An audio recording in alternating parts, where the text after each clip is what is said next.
It was a chance to get their relationship back on track. Hosting a Western Balkan summit in Berlin, Chancellor Angela Merkel and President Emmanuel Macron appeared in buoyant mood. Differences over Brexit, trade and even the approach to climate change have recently strained the alliance at the heart of Europe, but on Monday they had an agreed goal, that of getting the leaders of Kosovo and Serbia talking again amid rising tensions between the two Balkan states. An EU-facilitated dialogue between Serbia and Kosovo has been suspended since November after Belgrade protested Pristina's decision to raise tariffs on all Serbian goods. The joint Franco-German initiative is taking a gently approach. Nous n'avons pas l'intention de prescrire une solution. We have no intention of prescribing a solution to Belgrade and Pristina. No, we want to look at all possible options, take the heat out of the debate and advance without taboos and without giving rise to new regional tensions. Because we all want both parties to resume their dialogue. Merkel stressed the EU perspective on the problem. Today is about shining a light on how the various countries in the region view their situation and to see in which areas we need momentum or an impulse to make progress. Serbia still sees the mostly Albanian-populated Kosovo as one of its provinces, although the region declared itself independent in 2008. Kosovo, in turn, is reluctant to grant autonomy to a Serb-populated region within its borders. Together with other Balkan leaders, various solutions were up for discussion, including a possible land swap along ethnic lines. But it's a move which divides EU leaders and undermines Macron and Merkel's united front. Evelyn Laverick, Euronews. Let's go straight to Brussels. Jessica Saltz is there for us this morning. I do apologise, she's in Berlin actually this morning. Hi there, Jessica. Good to speak to you this morning. Now, of course, this whole conference was organised in order to try and find a way forward on the Serbia-Kosovo issue, something that's dogged European politics for a long time.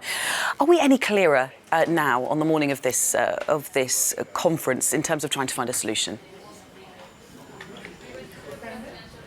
Well, this was called a mini summit when the French and German leaders really taking charge on this issue, hoping to revive stalled talks between Serbia and Kosovo. But Angela Merkel did say last night that this was just a small step in a long journey towards ensuring stability and peace in the region. So certainly they're downplaying any hopes that there will be any immediate solution to this. Both Macron and Merkel voicing their concerns for recent escalating tensions between Kosovo and Serbia, with Angela Merkel also saying that the recent move by Kosovo to put sky-high import tariffs on Serbian goods was, she said, a move in the wrong direction.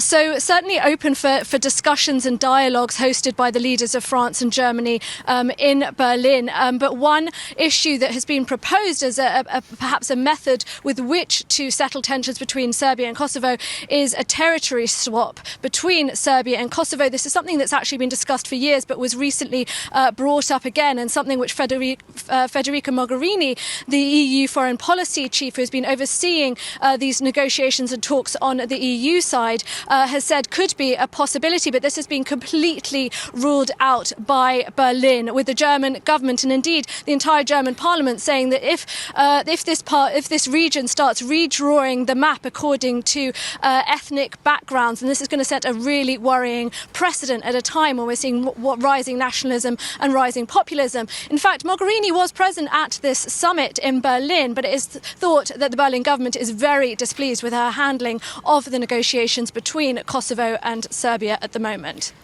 Of course, as we are talking all about the tensions between Kosovo and Serbia, there are also much smaller tensions between France and Germany, the hosts of this conference, particularly over Brexit. Have they been able to speak with one voice on this issue?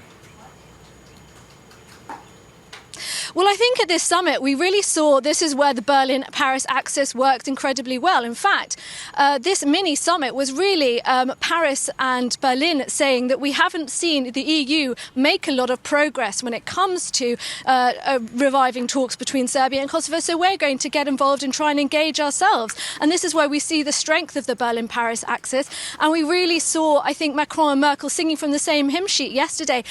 These are two leaders that may not always have the same methods when it comes to foreign policy, but they certainly seem to have the same values in this instance. They want to see revived stability and revived talks. They want to see ensured stability and peace, and also to limit the influence of countries such as Russia and China in the West Balkans. But of course, this does come at a time, as you said, when there are tensions between Angela Merkel and Emmanuel Macron, especially when it comes to European policy issues, on issues such as climate change, trade, whether Nord Stream 2 should be allowed to happen, this controversial gas pipeline. And also, I think Emmanuel Macron in recent weeks and months becoming incredibly frustrated with Germany for not really sharing his impetus for far-reaching reforms in Europe. In fact, he did not hold back in a public speech address at the Elysee Palace last Thursday when he said that the German economic model was essentially becoming obsolete. These barbed words didn't necessarily go down very well in Germany. They've been quite difficult to digest here, and a sign, I think, that there are tensions between Merkel and Macron when it comes to how Europe should be reformed. And of course, this comes at a difficult time because we've only got a few weeks ahead of the European elections. And certainly from the German side, we've got Angela Merkel, who is still Chancellor of Germany, but she's no longer leader of her party. So when it comes to support for Emmanuel Macron, really she is more limited than she was a few months ago.